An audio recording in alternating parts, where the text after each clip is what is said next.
Ano ba to?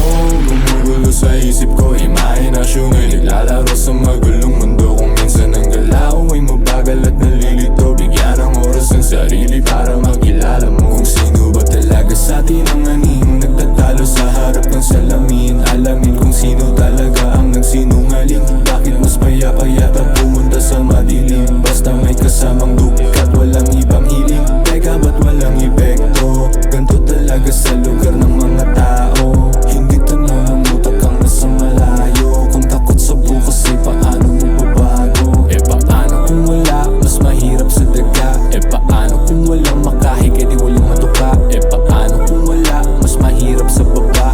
Paano kung walang gawa palaging teka? Dapat alam mo kung ano ang sasabihin. Malamang pagong init para kung saan lamang dalihin ang iyong sarili. Napalutang-lutang ano bang kulang? Mga nagduda sa hakbang kong mga peke na lumutan. Daming dapat na gawin, di na para aningin. Alamin din kung saan dadalhin ang mga bulong sa salamin. At tahanin ang mga plano kung di din gagalawan. At tahayawan na ng patong kumuwan. Limitadong oras para malapatan kalaman at kakalipasan. Maliit na bilog, basta ang kabilang ay tunay. Kahit na madalas malubog, kasabay na mata na mapungay. Di ko nahahayaang maligaw yung sarili ko, lalo ngayon na marami nangyari. Manalo matalo, wala nang balato, lahat ng mga hindi na natili. Bibigat ang hamat, hatid pa sa salamat. Ako'y nakasakay sa isang malayang ulap. Kumikinang na tala, sa'yo ay humahanga. Ako ay estrangerong naligaw dito sa lupa. Palakad-lakad ang isip, paggalag-galap, pinagana at sinalat. Dahil nakakadala ng manatili sa baba, ayoko na. Kaya akala ng iba ay nag-iba.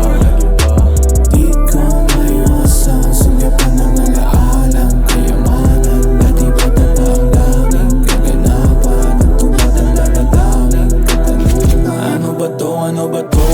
Gumugulo sa isip ko, imahinasyon ay naglalaro sa magulong mundo. Kung minsan ang galaw ay mabagal at nalilito, bigyan ng oras ang sarili para makilala mo kung sino ba talaga sa atin ang aning nagtatalo sa harap ng salamin. Alamin kung sino talaga ang nagsinungaling. Bakit mas payapa-yapa pumunta sa madilim? Basta may kasamang dukat, walang ibang hiling. Teka, ba't walang epekto?